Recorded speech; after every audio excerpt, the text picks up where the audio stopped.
What's up, guys? So I made a promise to myself that I'm going to be making a video every day of lessons that I would like to remind myself of. And I don't know if I'll be posting this or not. Who knows? I might not. Okay. But so I work in a very interesting field. I essentially cut people for fun. With creative designs. I put creative designs on people's skins and I cut them for fun. Okay. But in this field, I meet a lot of very interesting people, and there's been a reoccurring. I've been tattooing for about almost 6 years now, professionally, and there's been a reoccurring theme within those 6 years. I wouldn't say that a large majority of my clients are have done jail time, but there is a subset of clients that I have that have done jail time, and I've learned a lot from these people. It's not a group that I expected to learn that much from. I don't know how bad that may sound or good that may sound, but I didn't expect to learn a lesson from them. But I've come across so many of them, and they've taught me a very strong message, a message that I would like to remind myself to remember for the rest of my life. For some reason, we live in a really strange time. It's our culture. We are one of the only cultures that do not have a rite of passage for men. So, like, say you're a boy right now, you do this rite of passage, and now you're a man. We are one of the only cultures that do not have that. American culture, right? In some weird way, especially I've noticed in the black community, jail has become almost like a rite of passage for men, and it's that kind of final line where they go to jail. A lot, and this is just my experience of men that I've worked with.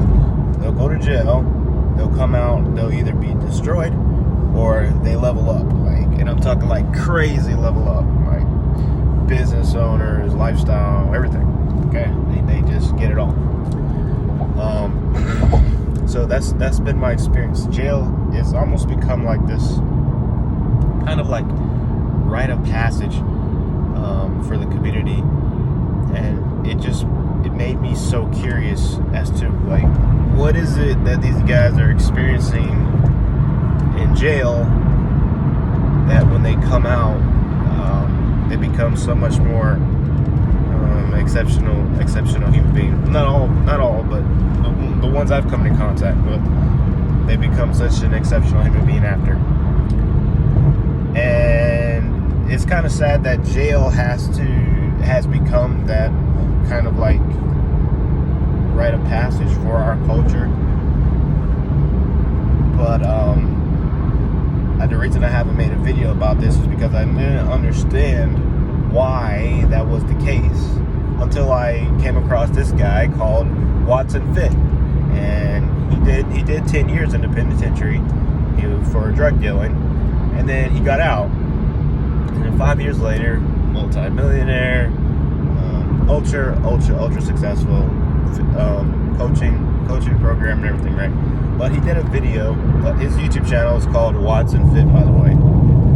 But he did a YouTube video, and he talked about his experience of getting out of jail. Not so much being in jail, but getting out of jail. And he said there was a point in his life where after he got out of the penitentiary,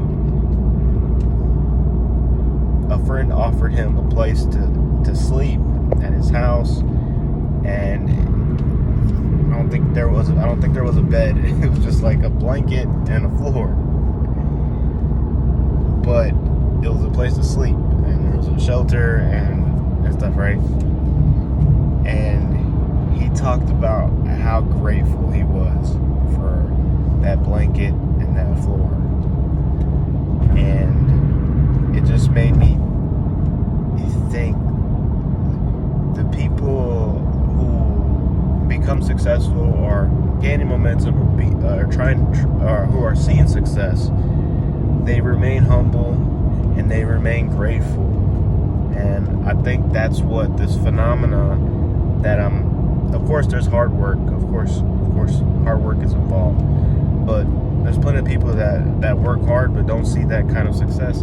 And one of those mental elements that's missing from that success ingredient is gratitude. And I noticed that for myself for sure.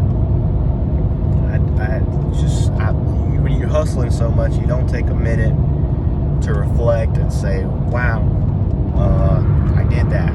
That's amazing. God bless me here. God bless me there. I'm so thankful for these things. And use that experience to bless others, because God wants to use you. God gave you these things, not just so much for you, but because he wants you to bless others.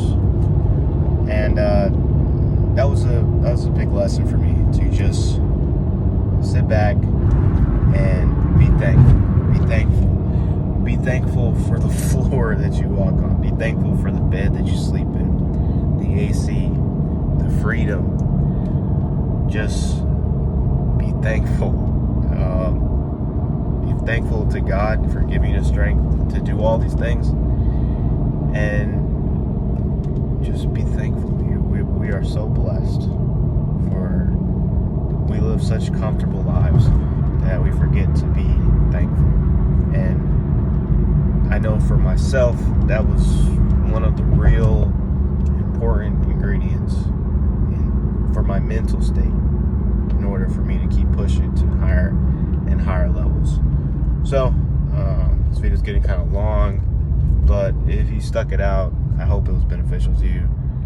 It was certainly beneficial to me. I will be looking back at this video and reflecting on what I said, hopefully years from now, and I can come back and I'll remember every day that I wake up to just be grateful.